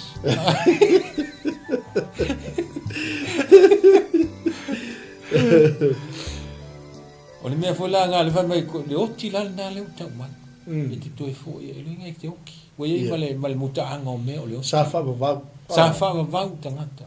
A le agua mai te toi fo i le. E pe o fai e o ia. O le ala wa yoki. Ke le ko yo lo pea. E le to yo lo pele tangata. O ia le muta anga o mele o le oti. Me foi la le le upu fo le tanto. O le oti o le muta anga o ka foi le tau ngale o ngala le tau fa nga ino le oti. O oti tangata po le ala mal me oti. Wa fai le fina ngalo o le tua. Pe le upu le o le oti ua fai fina ngalo le tua o no i la fina ngalo le tua e le ai se tangata e tu mau e le ai se e oti uma tangata uma o le fina ngalo ngalo le tua po le ala le oti e fina ngalo fai fina ngalo le tua o le oti ua muta mea uma le oti ia mantua fai la e ilis tangata e oti o me fatama ai mantua la o le natu ia e le tua le avano ia e o so se tangata na tu ai le tu le no ai pule ale o le mai ai o le oti ma na ia la folanga le o le folanga le fai mai a o oi e te tu i mo inga lona muli vai le ala to ta pena le tu o tamale o lona alo o lona tali le o tato ta ua i tātou o atali. O tātou tamawhai, pēru ko. O ta ua i tātou o tamawhai. Tamawhai. A wao Israel wa ai o tangata fifi. Moni. O tangata moni o le atu. A wa vea keliso. Wa vea i tātou ma tamawhai. Whana o whai o le atu. Nā o tangata la talia le tamari. Io. Nā te sao mai le uti le. Io. E pala la le tino mto e fo i lele. Io. E te fo i ale nganga le densa. Oi se le fia fo i ai. Oi se le ale fia fo i ai de dai. Le o ia ka just looking forward to it. La bel time ta pena i wo ko i wo ko ta talo i le ma futa pe le te. Hallelujah. Talo le li po ania camion se. Fa pen fatu ton flow i le as me as. Amen. Mena tapu kala. Ia. E ui ai nanga sala tangata. O ngata me umaloti. Ai le o ngata la le tino. Au le nganga e ola. E E tausia ia o atu le whasauina tātu anganga. I palteiso ia bole. Le meoro whātaritari mai ele. O le aunga atua nā leo langa nei. O le tāpena o le nei whainga malanga i tātou. Le taunu unga muli. Amen. E leo le taimi nei le vai ngau mata. E leo taimi le vai ngau mata. Al taimi tātou mafuta ai ni kiriso. Iele whaftai le whafunga mai whaftai fo il mafuta mai nei a fiafi. Ia tua tu lau sunga le e sunga le whawhiangainga ia po le sunga le whatou. Ati whauna tau se te talo. Ia o le tātou talo whaftai tele lava le tua. Whaftai fo i lau alofa mai ma lau ke soasoan mai whainuna fo i le au nanga i me aso. Mātou tau tālam whaasoa le tua lau whina ngalo. E ala i au a fionga. Mātou te talo le li a veala upu. Lea ua a ngai atu i lungo o penga te whailangi. Whai ma wha manuianga le tua i o mātou a inga. Mai sei mātou umalava o lau whanau. Talo le li e steino le yaso wala malau au na matoi foi atu foi aina. Pui mātou i lungo au wala. Mai se le li o le wa yaso tu na atu i lau fie. I polo kalame ma fuafuanga umo toi o le wa yaso. Alo whangia le atua le fualau lau whanau. E foi o mai mua mai lungo o penga te whailangi le li e. Olo o iai se mana onga. Ta talo ta mali e fiafi whawhino i se mana onga. E li e le mātou atua. So di mai le au nanga. Se i o lawa i le poa na nei alofa ni au na. Maualo lato malosi. A mai se le atua lau whaunga. A wale ngā nwenga whona. Whaftai lau au na. Te mkoasi mātou whiloa i le atua whasoa i lau le lei. Talo le li tia tu mau pea lau whamalolonga i a te ia. Mai se le tua lau whaunga. E fola i pea lau whina ngalo. Whamanu e sio mātou atunu pele o Samoa. Mātou te manatua. Sio mātou atunu i tatalo le li e. A whenga iai ma le whainga whilinga. Wā se whainga malo e tula mai. Ia e tai lo atunu. Le li e lo mātou atua. Whamangalo i mātou, lo swafa Yesu o mātou ole mo mātou wala au atua nei. Amen. Bene. Ia, sa mole atu pele, o tātou mānai nāu mānawa o ngā wenga, ia e mole te nei, mā te whātu, tātou whilai fo le aso atai au, le alofa ma le anga le lei o le atua taitai atua i le soifua ma le ola. Ia, soifua, ma ia manuia.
Falava, Shalom. It is with great joy that we invite you to join the Global Kingdom TV channel's first ever trip to God's Holy Land, the land of miracles, the land of Israel, the land of the Bible. You get to walk in the footsteps of Jesus. You get to see firsthand the cities, the places he performed many miracles. You can take a boat ride on the Sea of Galilee, see the surrounded towns and cities that the Gospels write about. You get to see the places that the Old Testament talks about, the places where King David hid from King Saul. You will see the Dead Sea, the lowest place on earth. You get to visit Jerusalem, the eternal capital of Israel. See where Jesus taught the scriptures from the temple.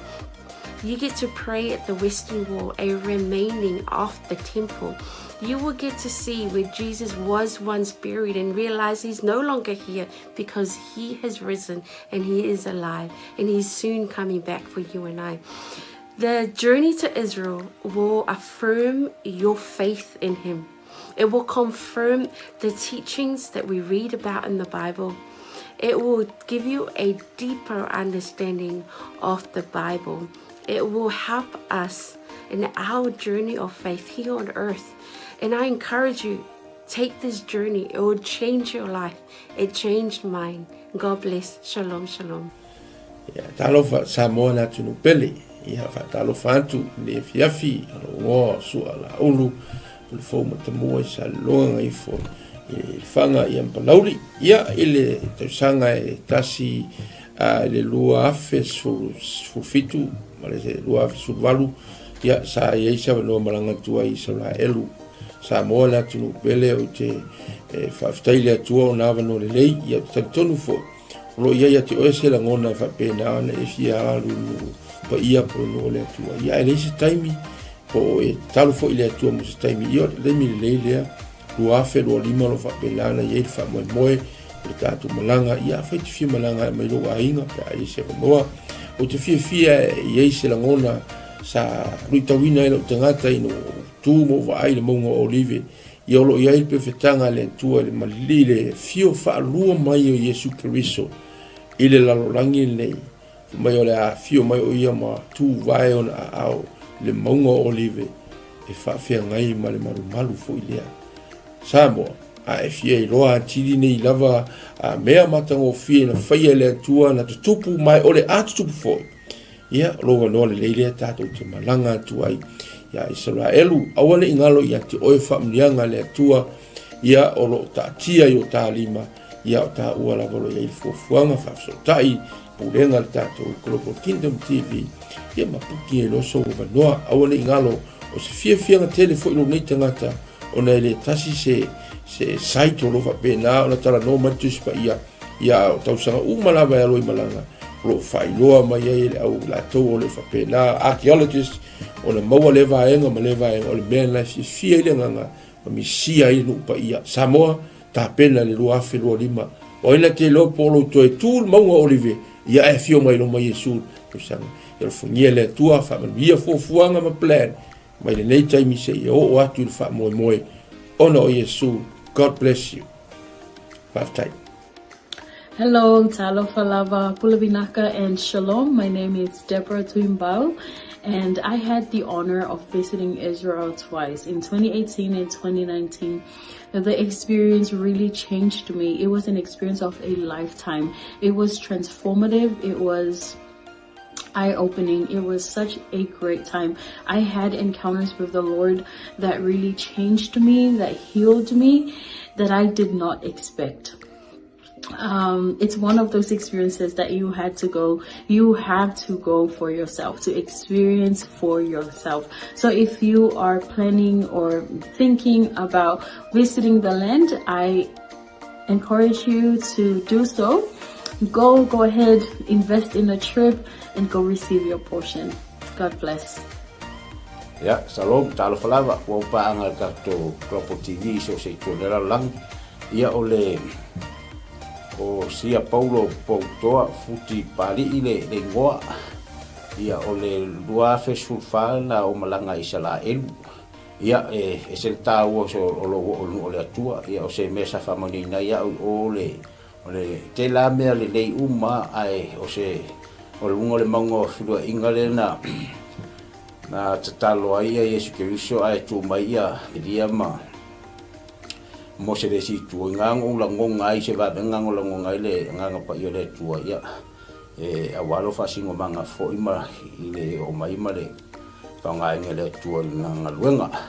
ai o lo sila mai mo mai tu la ia o te le sa un le simalanga le tato Global TV ta sang fo ia fio mai tala mai au ta wa yo lo so te o le tua fa yo lo talo le tua ai mana ia fo lo o e te soli fo i au le tua sa whamaranga i lungu ia ke tektok ne mau e finis whamonianga ia fia mai tala mai au swafo Yesu Keriso. Amen. Talafalava and Shalom. My name is Shivani Sharma and I led the Salmon Delegates for Israel 2022 and 2023. And both groups went to Israel for the Feast of Tabernacles, which was around September and October of both of the years 2022 and 2023. And I just wanted to come and share some encouragement and some quick encouragements for those who want to go to Israel this year. Israel is the Holy Land. It is the center of where our faith is as Christians. And I want to encourage you that if God has called you to go, to please take that step of faith and do join the group that is going this year with Pastor Michaele. And I want to assure you that going to Israel is a trip of faith. You may not have all the money in the bank, but if God has called you, I believe that the Lord will open the door and make the way for you to go and receive whatever He has for you in Israel. And I'll just share that being in Jerusalem, the city of our faith, the city where the center of where everything happened in the Bible, it's an amazing experience, and there's nothing quite like it. And I can say going to Jerusalem twice, 2 years in a row, it did have an impact on me, and I encountered God in a new and fresh way in Jerusalem. And I also want to let you know, one of my favorite places in Israel to go is the Sea of Galilee. And we know from scripture that the Sea of Galilee was where Jesus did many miracles and ministered during His time here on earth. And it's one of the most peaceful and beautiful places. So I do encourage you, if you do get the chance to go and see the Sea of Galilee, where the Bible comes to life. So if you want to have a fresh encounter, even with the Word, when you read the Word, it is so different when you've gone and seen those places where Jesus walked, where Jesus ministered, and even the places where our Lord died and rose again. So that's my encouragement for all. If you want to go to Israel, I believe this is one of those opportunities for you. So please take a step of faith and get ready for the portion that God has for you. In Jesus' name. Yeah. Fatalo fatu pa ia malu Samoa. Ia olo wingoa o Ioelu maninoa. Ile tausanga e lua afes fuluvalu. Ia o tausanga le na tatala i ele li isa manoa o te malanga atua Israelu. Ia o se la fatu puina lava le fia ma le oli. Ona talitonu ese fole faitau le afia o ngā le atua. Ia ese fole vainga ina uahalu ma vai matula u ele. Ia tele lava ni luitau na o mai. Ia ai pei lava o le na o vai ai le vai tafe o Yoritana. Ia o le vai lea sa baptiso ina ai Yesu. Ia o lea sa whaatino ai la mātou baptisonga. Tō tele i mātou 5 fa i mātou sa whai en mātou baptisonga i sunga foi whawhenga inga peo na mātou iai. Ia la ngona lava le mamalu o le atua sa whai foi le viinga, ma whai pesenga, ma whai le tautalonga. Ia ona o le anganga whaaftai i le atua, le iawa noa tatala mai e le atua, ia a whai o iaise mo i mitinga, ia te oe te fia malanga le nupa ia, ia lo wawa noa le lei lea ua saunia le Global Kingdom TV, ia le awa noa, ia e whai malanga atuai, o no le swafo Yesu, Amen. Talo falava, o lo wingoa o e seta wa apsuanga whaumui. Whaftai le atua mo le nei awa noa o maua e mawhai ai o na o whaasoa atu i atu oe, pe a whai o i atu oe se langona e te fia asia le no upa ia o le atua. Le nei a fiafi o te fia whaasoa i atu oe, o se filifilinga tonu, ma le ami o tonu,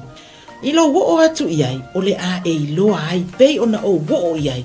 e te langona le iai o le atua i mea uma.